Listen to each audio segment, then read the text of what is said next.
सोचो, अपने दर्द को हमेशा के लिए खो देने के बाद रूडी की जिंदगी धीरे धीरे नॉर्मल हो रही है। लेकिन उसे बिल्कुल भी अंदाजा नहीं है कि एक छोटा सा प्लांट आगे चलकर कितना बड़ा सरप्राइज बनने वाला है।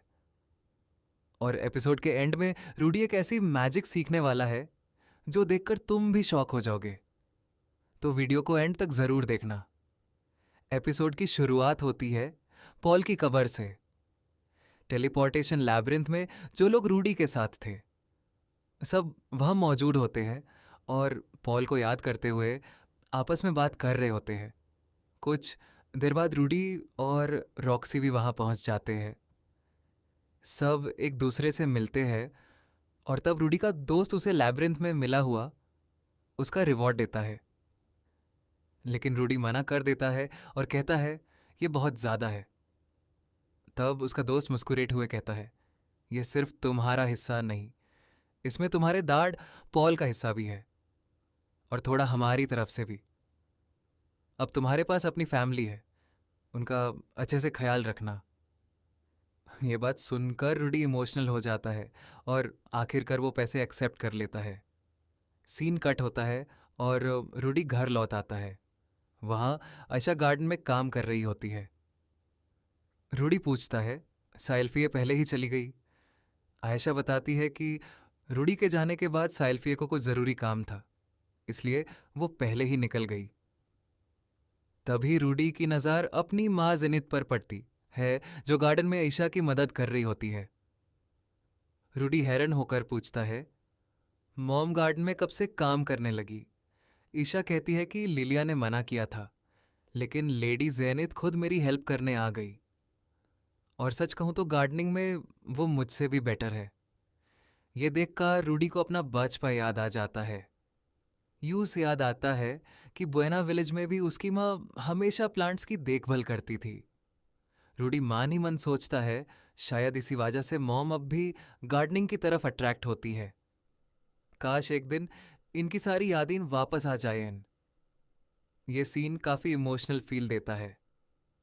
उसके बाद रूडी आयशा से कहता है तुम चाहो तो मॉम को मॉम भी बुला सकती हो। लेकिन आयशा मना कर देती है और कहती है कि लिलिया ने हमेशा उन्हें लेडी जिनित कहकर बुलाने को कहा है। रूडी बस मुस्कुरा देता है और सोचता है नाम चाहे जो भी हो, हम सब एक ही फैमिली हैं। और सच में जब ईशा और जिनित साथ गार्डनिंग कर रहे होते हैं तब वो बिल्कुल माँ बेटी की तरह लगते हैं। फिर आयशा रूडी से कहती है कि जब तुम फ्री हो जाओ तो मेरे रूम में ज़रूर आना, मुझे तुम्हें कुछ दिखाना है। कुछ देर बाद रूडी अपनी बेटी लूसी के साथ खेल रहा होता है। वो उसे हंसाने की पूरी कोशिश करता है, लेकिन लूसी बिल्कुल रिएक्शन नहीं देती। तब लीलिया मुस्कुराकर कहती है जब तुम छोटे थे ना, तब तुम्हारे डैड पॉल भी तुम्हें इसी तरह हंसाने की कोशिश करते थे। ये सुनकर रूडी को फिर से पॉल की याद आ जाती है। लेकिन इसी बीच ऊपर से अजीब सी आवाज़ आती है। आवाज़ सीधा ईशा के रूम से आ रही होती है। रूडी धीरे धीरे रूम के अंदर जाता है। रूम बिल्कुल खाली होता है। जैसे ही वो दरवाज़ा बैंड करने लगता है फिर से वही आवाज़। रूडी तुरंत अलर्ट हो जाता है, कहीं कोई मॉन्स्टर तो नहीं घुस गया। वो धीरे धीरे आगे बढ़ता है और तब उसकी नज़र टेबल पर रखे एक अजीब से प्लांट पर पड़ती है। लेकिन ये कोई नॉर्मल प्लांट नहीं था, ये एक ट्रेंट मॉन्स्टर था। तभी आयशा भी रूम में आ जाती है। रूडी गुस्से में पूछता है तुमने मुझे पहले बताया क्यों नहीं। आयशा कहती है बताने वाली थी, लेकिन तुम बहुत बिजी थे इसलिए वेट कर रही थी। रूडी समझाता है कि ट्रेंड्स कॉमन मॉन्स्टर्स होते हैं और कभी भी अटैक कर सकते हैं। वो पूछता है ये हमेशा एक्टिव रहता है। ईशा बताती है कि नहीं, इसने कभी किसी को नुकसान नहीं पहुंचाया। फिर रूडी पूछता है तुमने इसके साथ क्या किया था। ईशा थोड़ा सोचकर कहती है कभी कभी मैंने इससे लेफ्ट ओवर बाथ वाटर दे दिया था। यह सुनकर रूडी के दिमाग में अजीब ही इमेजिनेशन चल पड़ती है और वो सोचने लगता है कि शायद इसी वजह से ये प्लांट उग गया। उसका पहला रिएक्शन होता है इसे तुरंत जला देते हैं, लेकिन आयशा तुरंत मना कर देती है। वो कहती है, मैंने इतनी मेहनत से इसे बड़ा किया है।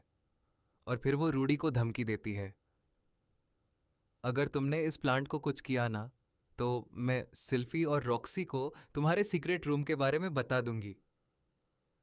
ये सुनकर रूडी के होश उड़ जाते हैं। इससे मेरे सीक्रेट रूम के बारे में पता कैसे चला? सिचुएशन और फनी टैब हो जाती है जब उसी वक्त रॉक्सी रूम में आ जाती है। ऐसा सब बताने ही वाली होती है, लेकिन रूडी तुरंत उसका मुंह बैंड कर देता है। रॉक्सी प्लांट को देखते ही पहचान लेती है। वो बताती है कि ये डेंजरस नहीं है। उसके गांव में भी ऐसे ट्रेंड्स होते हैं और ये इंसेक्ट्स और बर्ड्स को दूर रखते हैं। ये सुनकर रूडी चैन की सांस लेता है और फाइनली आशा को उस प्लांट को रखने की परमिशन दे देता है। इसके बाद रूडी अपनी डायरी में एक नया फैमिली मेंबर ऐड करता है। दूसरी तरफ क्लिफ टेलीपोर्टेशन सर्कल पर एक्सपेरिमेंट कर रहा होता है। उससे एक ऐसा मैजिक स्टोन मिला है जिस पर नॉर्मल मैजिक का कोई इफेक्ट ही नहीं होता। ये देखकर रूडी के मन में फिर से एक डर पैदा होता है। मैं दोबारा अपनी फैमिली को नहीं खोना चाहता। इसी बीच जनोबा और जूली आ जाते हैं। जूली रूडी को रूईजेड की बनाई हुई एक खूबसूरत स्टैचू गिफ्ट करती है और जनोबा भी अपनी रिसर्च के बारे में बताता है। फिर रूडी सबको डिनर के लिए अपने घर इनवाइट करता है ताकि सब लूसी से मिल सके। रात को सब रूडी के घर पहुंचते हैं। सब लूसी के साथ खेलते हैं, मस्ती करते हैं और एक फैमिली की तरह डिनर एंजॉय करते हैं। अगली सुबह एकेडमी में रूडी और रॉक्सी किसी बात को लेकर आर्ग्यू कर रहे होते हैं। पूरा स्कूल उन्हें देख रहा होता है। तभी सिल्फी और लुक वहां आ जाते हैं। लुक चुपचाप निकल जाता है और सिल्फी सिचुएशन हैंडल करती है। वो मजाक में कहती है, शादी हो गई इसका मतलब ये नहीं कि लड़की की मर्जी की कोई वैल्यू ही ना हो। एक पल के लिए लगता है जैसे सिल्फी थोड़ी जेलस हो गई हो, लेकिन अगले ही मोमेंट रूडी सच बताता है। वो कहता है कि वो सिर्फ रॉक्सी से किंग क्लास वाटर मैजिक सिखाने की रिक्वेस्ट कर रहा था। ये सुनकर ऑन डावर्ड सिचुएशन तुरंत खत्म हो जाती है। अब शुरू होता है एपिसोड का सबसे पावरफुल मोमेंट। रूडी, रॉक्सी और सिल्फी हॉर्स पर बैठकर एक सुनसान जगह पहुंचते हैं। रूडी को अपना बचपन याद आता है, कैसे कभी वो रॉक्सी के साथ ट्रैवल करता था और सिल्फी के साथ मज़े करता था। रॉक्सी कहती है, ठीक है, मैं तुम्हें किंग क्लास वाटर मैजिक सिखाऊंगी। वो मंत्रा बोलना शुरू करती है। अचानक आसमान का वेदर बदलने लगता है। काले बादल छा जाते हैं। पूरा एरिया अंधेरा हो जाता है और फिर एक ज़बरदस्त बिजली सीधा पेड़ पर गिरती है। अगले ही सेकंड वो बड़ा सा ट्री हवा में गायब हो जाता है। स्पेल इतना पावरफुल होता है कि देखकर किसी के भी रोंगटे खड़े हो जाए। लेकिन इतनी बड़ी मैजिक कास्ट करने के बाद रॉक्सी का माना ऑलमोस्ट ख़त्म हो जाता है।